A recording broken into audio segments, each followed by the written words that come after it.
পৌরসভার মধ্যে অবৈধ গতি আমাদের দাবি পৌরসভার মধ্যে অবৈধ গতি আমাদের দাবি পৌরসভার মধ্যে অবৈধ গতি পৌরসভার মধ্যে অবৈধ গতি রাইস মিল যদি না থাকতে পারে তাহলে কিভাবে পৌরসভার ভিতরে অবৈধ গতিগুলা কিভাবে থাকে স্যার? আমাদের একটা দাবি অতি সত্ত্বে 24 ঘন্টার মধ্যে আমরা কোনো ব্যবসার বিপক্ষে না।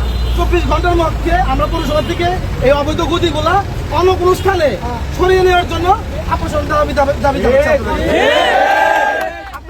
জানাচ্ছি। আমাদের দাবি যদি পূরণ না হয় সেই ক্ষেত্রে আমরা ধামরাই সরকারি বিশ্ববিদ্যালয় কলেজে এবং অন্যান্য শিক্ষা প্রতিষ্ঠান যে শিক্ষার্থীরা আছে এই ধুলাবালি এবং অন্যান্য যানজট রাস্তাঘাট নষ্ট হয়ে যে প্রতিসাধন হচ্ছে আমরা কিন্তু স্যার রাজপথে নামতে বাধ্য হব। আমরা নিজ হাতে আমরা আইনের প্রতি শ্রদ্ধাশীল আমরা আইনের প্রতি শ্রদ্ধা রেখে এটা দ্রুত সময়ের মধ্যে 24 ঘন্টার মধ্যে এটা অপসারণ করার দাবি আমরা জানাচ্ছি। না হলে আমরা নিজের হাতে আমরা নিজের তুলে নিতে বাধ্য হব। আমাদের একটাই কথা, পৌরসভার ভিতরে কোনো অবৈধ বালুর গতি থাকতে পারে না।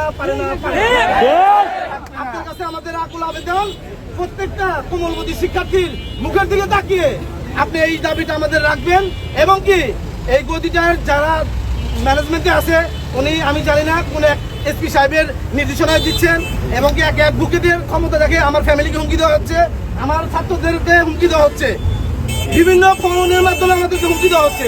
কেন আমাদেরকে হুমকি দেওয়া হচ্ছে? এবং কি বলছে যে তাদের ক্ষমতা সম্পর্কে আমাদের নাকি ধারণা নাই, তারা নাকি তাদের সর্বোচ্চ ক্ষমতা দিয়ে আমাদেরকে প্রতিহত করবে।